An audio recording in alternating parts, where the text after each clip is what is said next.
No, but there's actually a tweet that I saw the other day from Aldo Gandia from Barroom, and this was very interesting, and it might even actually kind of shed some light on how much better we can actually get at the center position.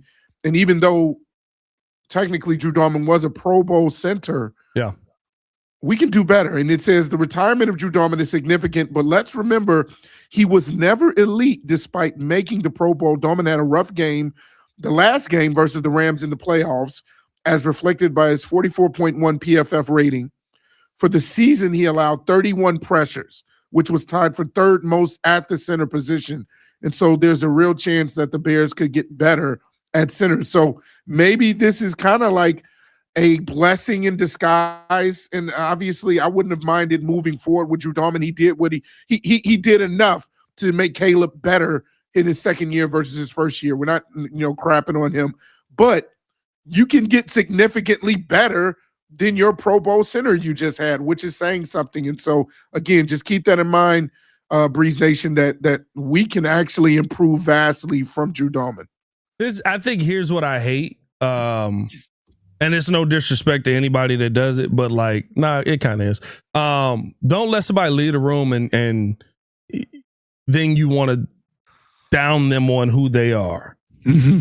That's always my thing. Drew Dolman was top 15 in penalties allowed last season, in a season where everybody was jumping off sides. He had 3. He was 11th in the league. He was 12th in sacks allowed. He gave up 1 just because there were so essentially he was tied for second in sacks allowed, but there was a bunch of dudes that had 0 and then it was 1.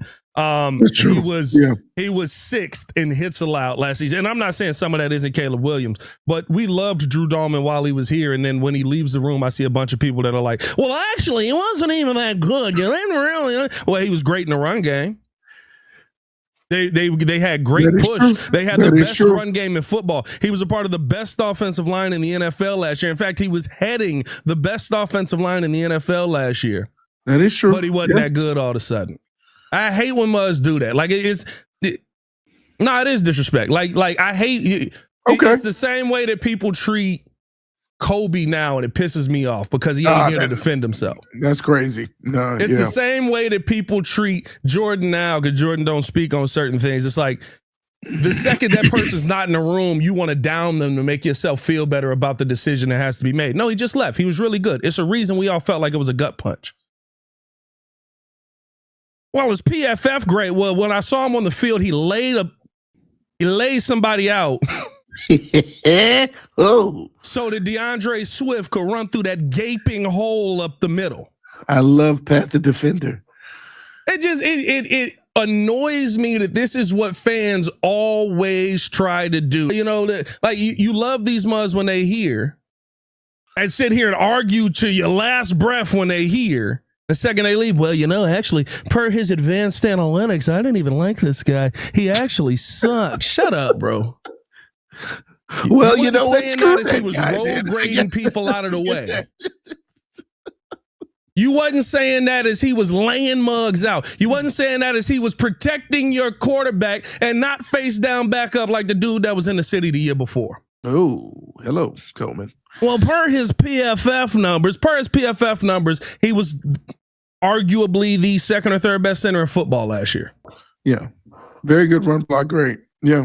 But you want to pick the specific one. By the way, 33rd in pressures allowed. He allowed 24 last season per PFF. And by the way, I don't think PFF know anything about football, but I also have eyes. You know what PFF said about Braxton Jones? Yeah, that's cap. Oh, yeah. So you can't beat your chest about PFF on one and then try and sit there and stand up for it on another position. You use the numbers, but you also use your eye. That's respect. I respect that. Yeah. I respect that. So and by the way, Tyler Linderbaum is better. When I watch him, I'm like, he's younger. He's got more upside. He's better.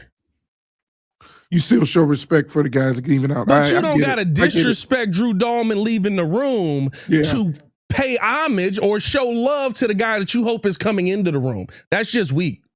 That's a weak mentality. That's a weak mindset. And I hate when people do that. Well, we won't be mentioning those type of guys anymore, I guess. And and it's the thing. Otto cool. He cool. I mess with the show. I mess with Barroom. All of that. As soon as I saw that, and everybody. The thing is, our words have power when we in this space. So when we tweet stuff out, there's a section of people that are going to take that and be like, well, this is the narrative that now is out there. Like, understand that, bro. That mess, yeah, that hurt myself. Good point. No, I respect that. So moving forward, that's the kind of, we got to give him his flowers then. I respect that. But Max Crosby, no.